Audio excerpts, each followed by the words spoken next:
Are we kind of like, we're kind of at the same level, aren't we? Yeah. Yeah. Yes, we are. Cool.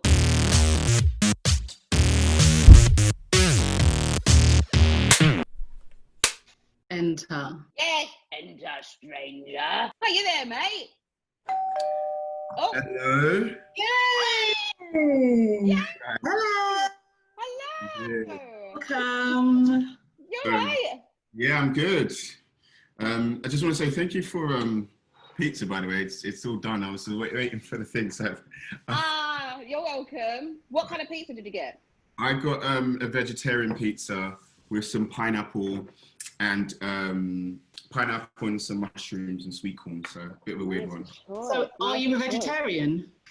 I'm not a vegetarian. I eat meat, chicken, but I just like vegetarian pizza, and I don't like eating meat. You know, you don't really know where it's from. Yeah.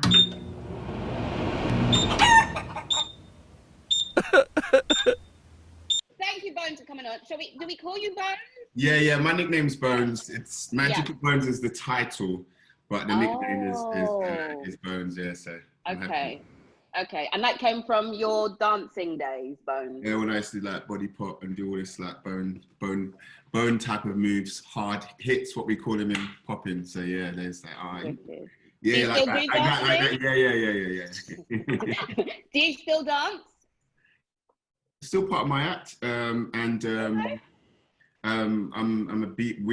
called a b-boy. I don't know if you know what that term is. Yeah, we're not that old. Explain. It means it basically means breakdancer. So breakdancer, but it's like the ones that sort of spin on their head. I've always wanted to know, right? When you are spinning on your head, do you do that with a little cap on to protect your head, or do you just spin? About? Yeah. Spinning on your head, there's friction and burn and all of that kind of stuff. I don't do head spins per se. I do windmills, which is still on my head, but it's more of a rolling move around your head than a direct spin, because you can go. I know what you're talking about. The friction can make you go bald. You start. Right. You know. That's like the dance version of like cauliflower ears for boxers. Yeah. Right. I get it now. So I like watching magic shows, but I haven't seen a magic show for years. I'm trying to think the last time I actually watched a magic show.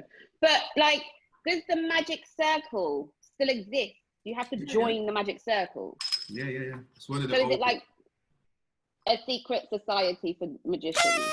Essentially, yeah. Yeah. Okay. It's quite this elitist organization. And you know, over the years it's expanded, it's more current, it's more modern, they're opening up to more younger people, more minorities, more females. We're trying to get people more of that into the magic circle. So do you have to like sign some kind of waiver to like promise that you're never gonna reveal the secrets of your magic? We're not trying to reveal tricks here. We're trying to keep people inspired, keep people believing in magic. When did you fall in love with magic and decide that you wanted to pursue it as a career? So I started when I was really young. My mum bought me Paul Daniels. I don't know if you've heard of Paul Daniels. Listen, I'm taking slight offence at this. I don't know if you've heard of this. I don't know if it's actually a compliment. Do you know what? It's a compliment. Okay, Paul Daniels is actually old. So most people were like, young people were like, who? Who's Paul Daniels? Okay. You know, David Blaine. So, I'm just saying. All right, cool. You saved. Yeah, carry on, please. So yeah, Paul Daniels was, I got a Paul Daniels magic set. And met everyone in my household, went to school, started practicing, showing my friends and stuff. And my drama teacher, David Weeks, was actually a magician, member of the Magic Circle, and he encouraged a few of us to pursue this as a serious hobby, and it became a serious hobby for forever, basically. And then later on, I pursued it as a. Do you have like a trick that you've always wanted to do, but you haven't perfected it yet? So I did this trick. One of my big trick was making a carnival float, a big carnival float appear at the Notting Hill Carnival. Did that in 2018. Just appear? Appear. Huh? Yeah. Just appear out of nowhere? Yeah. A whole float? Yeah. 40-ton float appear, all with dancers, musicians, everything. Or I wanted to, and Notting Hill Carnival wanted to put out this positive message. It's like, yo, biggest ski part of the ball, the magic of Notting Hill Carnival, let's get it. So that's what I did. I did that trick 2 years ago, and it was good. It was good, but it was more for me. It didn't get the exposure I wanted to. So that was part of the learning process that I've learned now. And it didn't, the execution wasn't exactly how I wanted to. When you're doing a small scale illusion, if you take something, a coin, and make it vanish, and it goes wrong, it's fine, because you can, it's just a little coin in it. But when you do something the scale of a big truck, try and make a big 40-ton truck appear from nowhere, and that doesn't go according to plan. There's so much you've got to learn from that. I want to do it again. Maybe not in Notting Hill. Maybe we go to Trinidad and do it. Yes. Okay. Yeah. So like, I want to bring that element of my culture, my community in my magic. Love So that. it's a big feature. And I know how that people say, how you look like, no, don't. There's two conceptions. There's the misconception, it'd be juju, or it's like, and some people enjoy it. So like, I want to stay, like even my mum, she's sort of like 50-50 with my magic. She's like, I was going to ask. Don't you bring that stuff. Your mum, where is your mum from? I'm Nigerian, so my mum, she brings that kind of like, I understand. And then when she sees on certain things, she's like, yeah, that's my son now. Mum, I say you're like, you're famous. To go church, yeah? All right, cool, innit? So do you have someone you look up to, like another, okay, ignoring Paul Daniels, is there another magician that you're really like, awesome? David Blaine. Oh, it is David Blaine. Is he still doing magic? David Blaine, yeah. He's a boss. I'm sorry, I think David Blaine is our Houdini, really? Living times. I think he's our Houdini, and like, next level, like, he's got to the point where now it's not, you don't even need to question whether it's, like, you don't even question, because it's like he's basically doing it for real. It's not the art of deception anymore. He's the magic. Is it real? Is he actually doing, like, when he's holding his breath for like 10 days or whatever? Yeah. Is that, obviously that's not real, but yeah, when he put an illusion or what? Because he does blow my mind. I'm confused. When he takes a frog, pulls frogs out, or puts needles through his arms, that stuff's all real. Frogs out of where? I've missed that one. I don't know if you've seen the clip with him and Dave Chappelle. Dave Chappelle is like, yo, name any animal, and Dave, like, small animal you can fit in your hand. Dave Chappelle's all busting jokes, blah, blah, blah. And meanwhile, beforehand, he'd already been showing everyone his card tricks and stuff. David gets a glass in the David Blaine way, and he's like, a frog, and produces 2 frogs from out of his mouth. As if they were living in it. And there's an aquarium living in his stomach, and he vomits them up and puts them in the glass. And everyone's just like, what is going on here? The frog's alive? The frog's alive, yeah. In your mouth? I couldn't watch it. He has them in his stomach. How? Well, okay, obviously we can't. No, listen. No. I just can't. But the thing I really want to understand about that is because, like, you see all these things happening and they're just so bizarre and you can't work out how they could ever happen. And I feel that you magicians must be using the power of suggestion in some way. So is it a bit like, do you use psychology to get thoughts into people's minds and get them to say things? Absolutely. And line tricks up?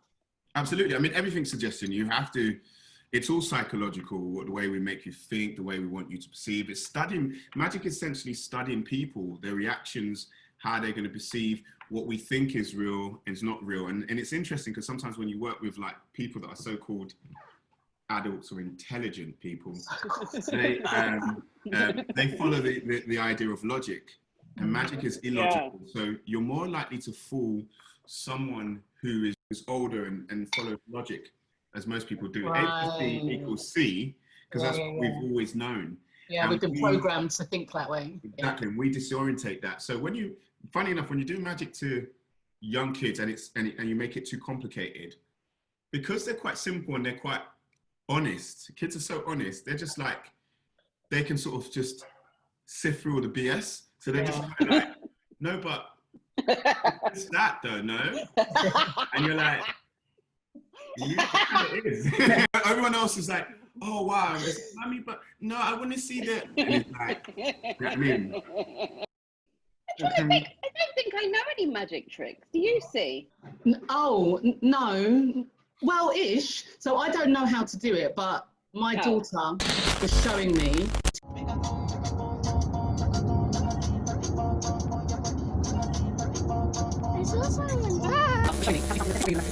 You have some tricks for us, right? I can do some magic for you. Are we going to see some magic? I haven't seen magic for years. I'm so excited. Only on telly.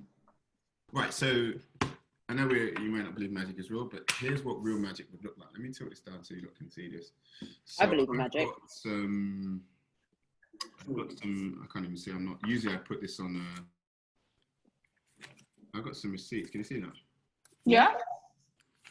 Some Lottery tickets. Let me put it up just a little bit closer so you can see. Yeah. Basically just paper, right? And you notice that I'm not one of those magicians who like have like stuff hidden in sleeves. I haven't even got sleeves. So, but what I am gonna say is, like I said, nothing in my. So I'm gonna say 20, 40, 60, 80. I'm gonna just ask you guys, when I do this, don't blink, okay? Don't blink on the camera. If magic was real, 20, 40, 60, 80, I'd snap £100 would just come, just like that. And let me just, yeah, that's actually looks and it feels like real money. Let me just count this for you real slowly so you can see. I'll put it up to the camera. There's 20, see these new English, oh no, it says 20. That's 40, that's 60, that's 80, 100 English pounds. And there is some good news, ladies. The good news is this is all for me. No, but I'm actually going to turn these back into receipts because, like I said, it was just an illusion. And there we have it. Paper. What? There you go. Nah. What? See, I'm actually baffled, and I do believe in magic. So obviously, your mum's right. You're doing some kind of juju. Your ancestors or something, because this is ridiculous. What? Let me do one more because this is quite fun. I do like to do. So I do like to do these kind of. I don't know if you lot play cards and everything. You must play cards, right? Ish. Right. You guys play cards. Cool. Yeah. I'll do this with you, Sareta. Oh, do I have to? Okay. In fact, let me tilt this down a little bit just to make it a little bit easier. So you play cards, right? And as you know, I should actually show you that these are all different. They're not all like in the same order. Real cards. Yep. Yeah. Mhm. Just name any playing card. Name any playing card. And that's the one. Did you say name a playing card? Yeah, just name any playing card. So. Queen of Hearts. Do you know Queen of Hearts is a very common card? We can use that, but it's the kind of card that everyone names. So I don't want people to think, oh yeah, well, she was always going to name Queen of Hearts. If you want Queen of Hearts, we can use that. But do you want to name a different one just in case people people might think it's a bluff and just say Queen of Hearts anyway? Okay, 8 of Spades. 8 of Spades. All right, let's see. Actually, do you know what? I'm going to do this for you slightly differently. And I'm going to use 8 or ace? 8. 8, number 8. 8 of Spades. Let me show you. I'm going to do this for you the traditional way. Then I'm going to do some fancy stuff. So I'm going to use you said 8 of Spades. Let me use I actually used Queen of Hearts for this because you said Queen of Hearts first. So I'm going to use the Queen of Hearts. But what I'm going to do is I'm going to do this in midair, okay? But I'm going to do it, midair. So I'm just going to create a little bit of static, just a tiny bit of static. And I don't know if you can see this. Can you see how it's sticking? You can see it's sticking to my hand now, yeah? Oh, yeah. For a second, you can see it just float, just in midair, just for a second. Yeah, and it'll change to what you just named, which is the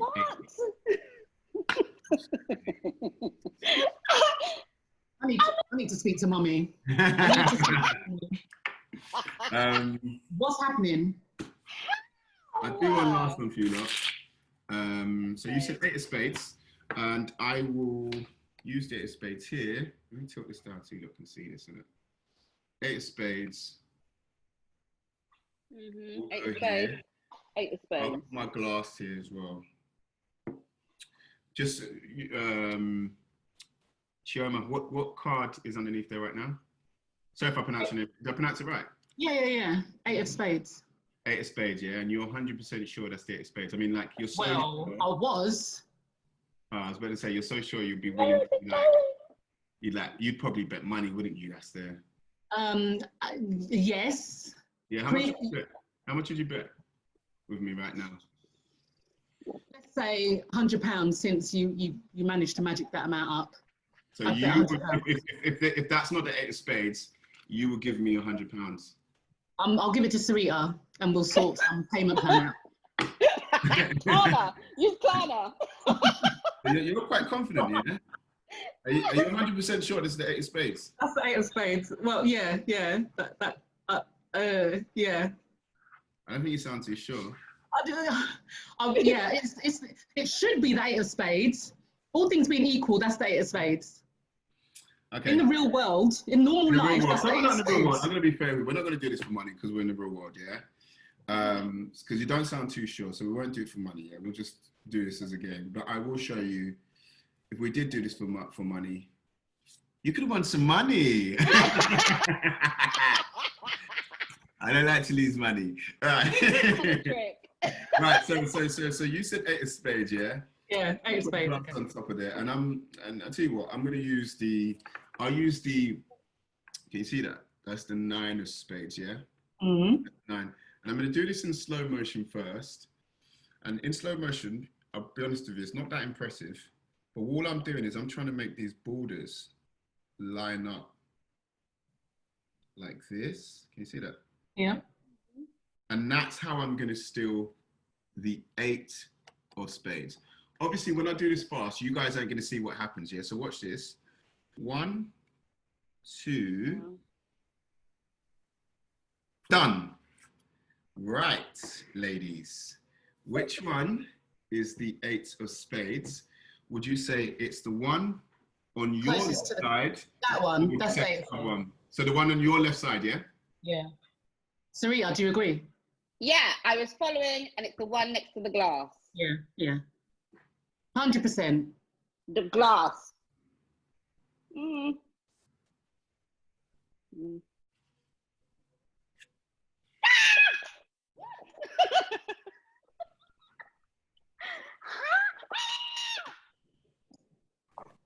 So there's a little lesson for you guys. Never ever gamble with a magician. That's my my rule of thumb for you ladies, yeah.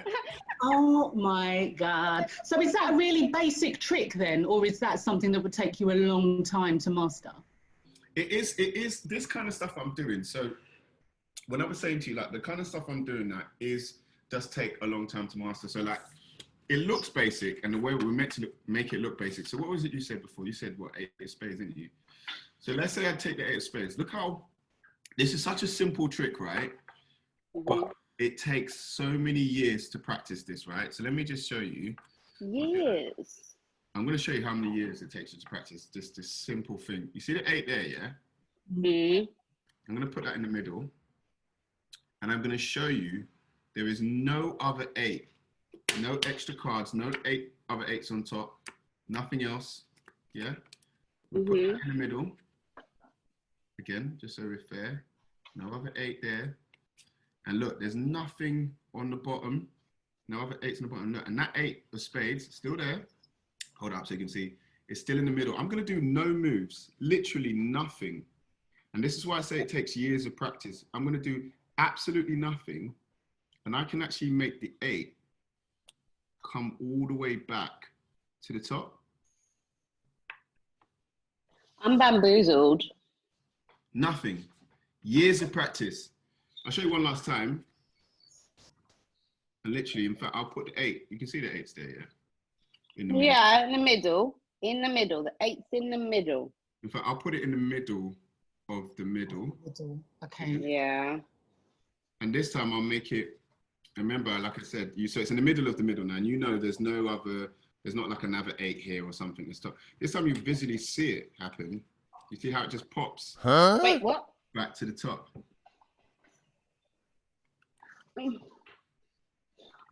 That's following it, yeah? You're following all of that, yeah? That's good. Okay, cool. I'm gonna teach you a trick. Do I need cards? No. I'm gonna teach you something really simple, yeah? I'm only gonna show it to you. I'm gonna perform it first. I'm only gonna explain it to you twice, yeah? So, okay. Yeah, so just listen up. And that's it. I'm going to explain it to you twice, right? So I'll perform it first, so you don't have to worry. I'll just show you what it is. So you get yourself like a kitchen napkin or something, and then what you do is you rip it in half. Then you're going to crump it into a little ball like this. So you've got 2 little balls, okay?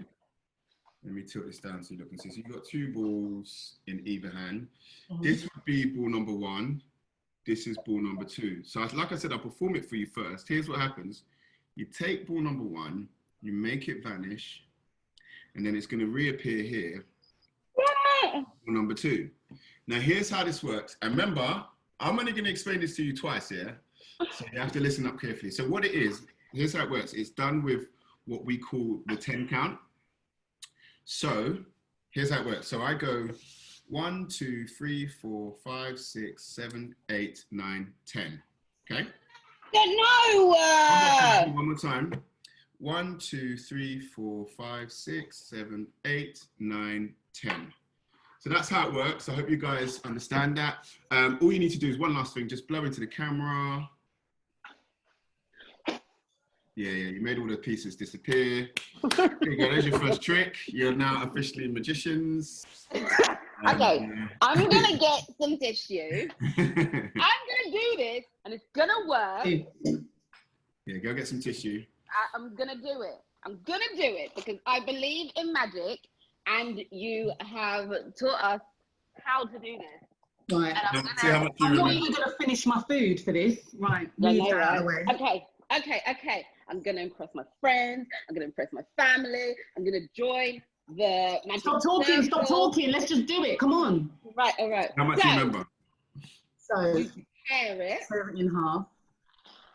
But then you crumple. Yeah, you crumple and see. And then you put it on the table. But then you angle the camera down. So people can see. I can't see what I'm doing. Yeah. I can see it. Okay. So then 1, 2, 3, 4, 5. Yeah. And then 6. And then, hey!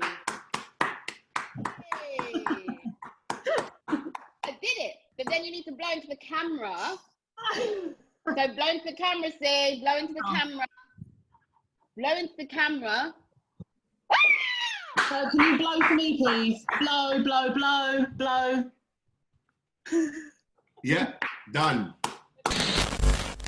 One of the things I've been doing on Zoom, this trick I do, which I love, it's my favorite trick. It just goes silly because basically during lockdown, I've